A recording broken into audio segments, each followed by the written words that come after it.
This is Gloria Santos from the Traveling Wanderluster, and in this episode, I share with you my experience while driving through Mexico's toll roads.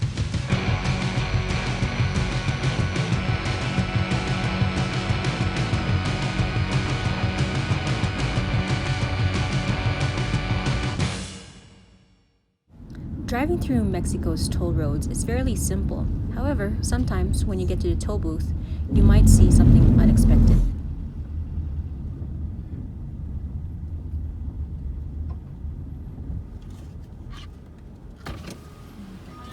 Hola, buen día.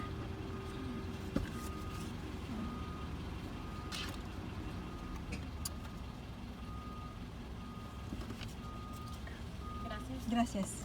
This is one of many toll booths in Mexico, and this particular booth is currently manned by government personnel. If you notice, I paid 113 pesos.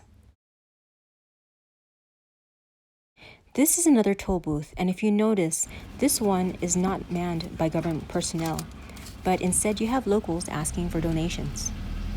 Now, this is a small group of locals. However, you should be aware that while traveling Mexico, I have come across larger groups.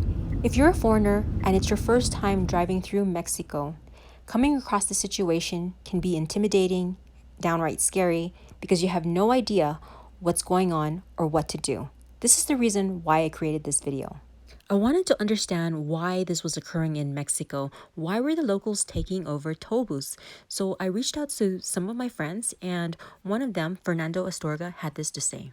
Locals taking over booths in Mexico is not the most common thing. However, you might encounter with one or two when you're traveling around Mexico.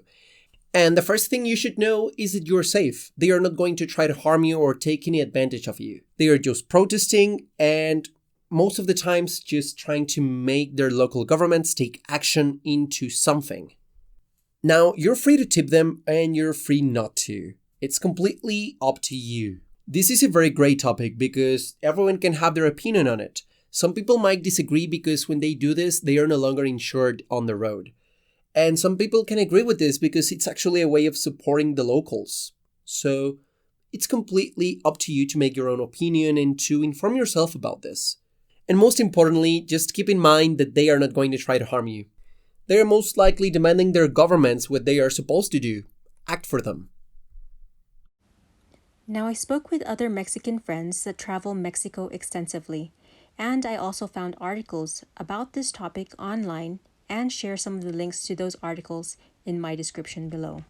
Some topics that have been protested include farmer and teachers' rights and recently expired toll booth concessions, which means some toll roads were built by private contractors, and that contractor was given the right to charge for the toll for X amount of years.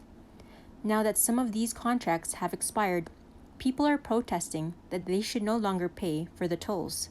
However, if the tolls are not charged, toll roads will not be maintained. Protests are not typically violent, but always be aware of your surroundings while traveling to any country and stay informed. If you have questions, leave a comment down below and I'll do my best to reach out to people that can help answer your questions. Please let us know if this information was useful for you by giving it a like and consider subscribing to our channel. Thank you and have a safe journey.